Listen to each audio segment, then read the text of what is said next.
Today, in the land of unusual games, we're talking about the Genco 1959 Jet Pilot.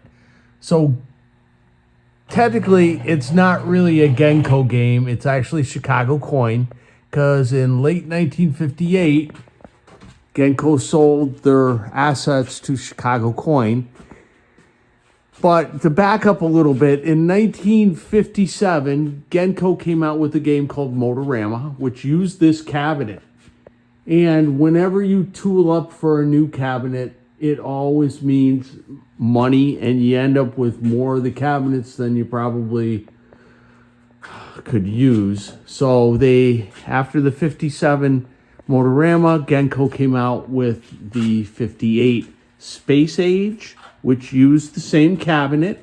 And then when they sold their assets to Chicago Coin got this cabinet, and Chicago Coin came out with the Jet Pilot. Now, why do I kind of call it Genco? Because it is Chicago Coin. Here, let me lift the hood here. Up here. It doesn't make that noise. It's got a timer assembly in it. Look right here.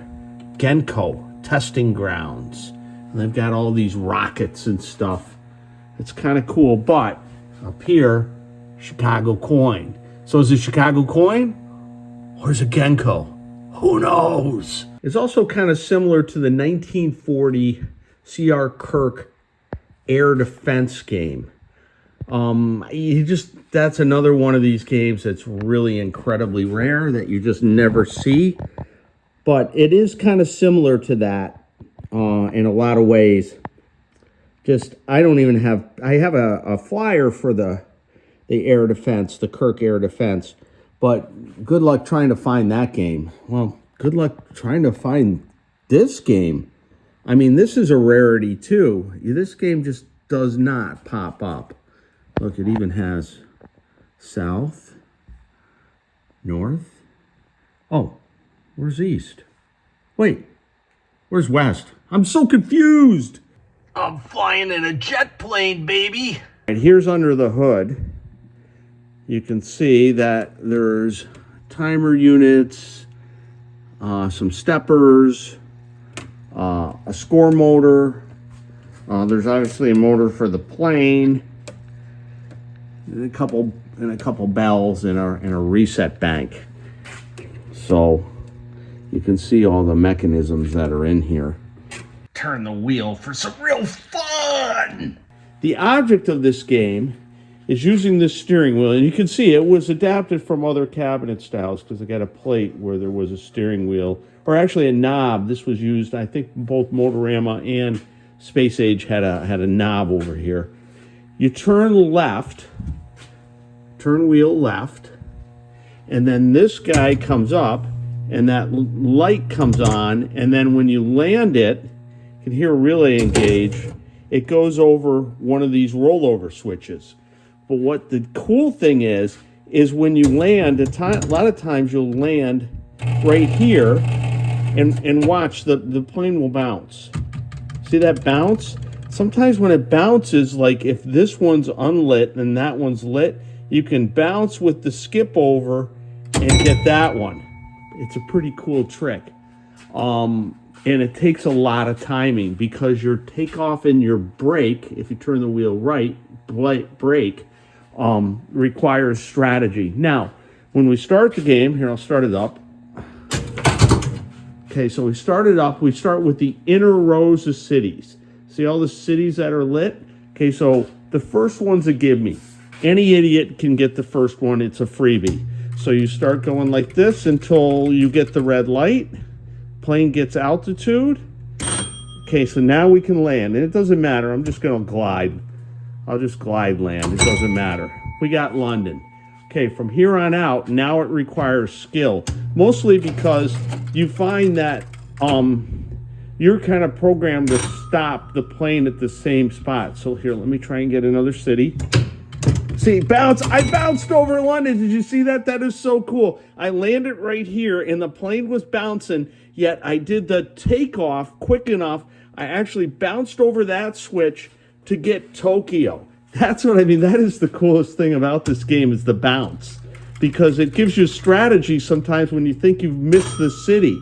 See, you always want to not try and land in the same spot, but it's really difficult to do. See there, bounce. Oh, I bounced, but to the wrong city. So now we're off to another flight.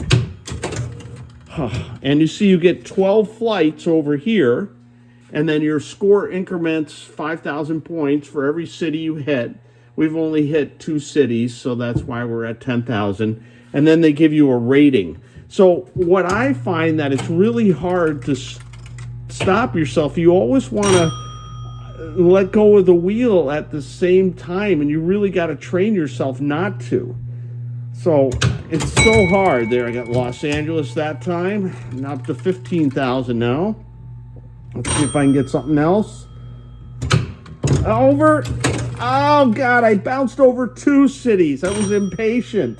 Oh, my God. Oh, and I landed right on Tokyo. So now we're going to try again. I'm running out of flights. See, it gets a lot harder.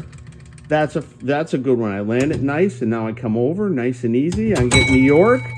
Now I got the 2 left, and it gets harder and harder the further you go.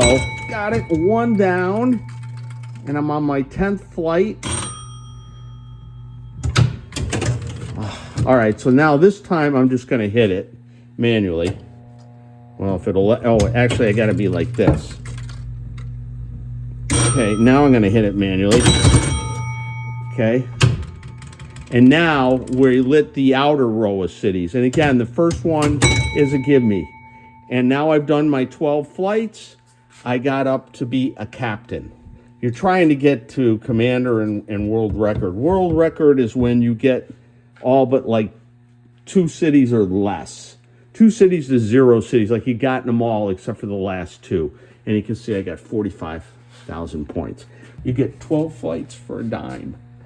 But anyways, that is the Chicago coin, or Genco, I guess, depending on how you want to look at it. But Chicago coin jet pilot. Let me put the hood down for you. The hood just comes down. And this hood is like a Lexan, I believe. These side panels are just acrylic, but the hood is Lexan, and it cleans up nice. You just use a little Novus 2 to get that clean. The graphics on this game are original. The legs have been repainted, but I believe that's the only thing that's really been monkeyed with, other than the coin door had some damage that got filled in a little bit. But for the most part, it is an original game, a survivor, as they call it.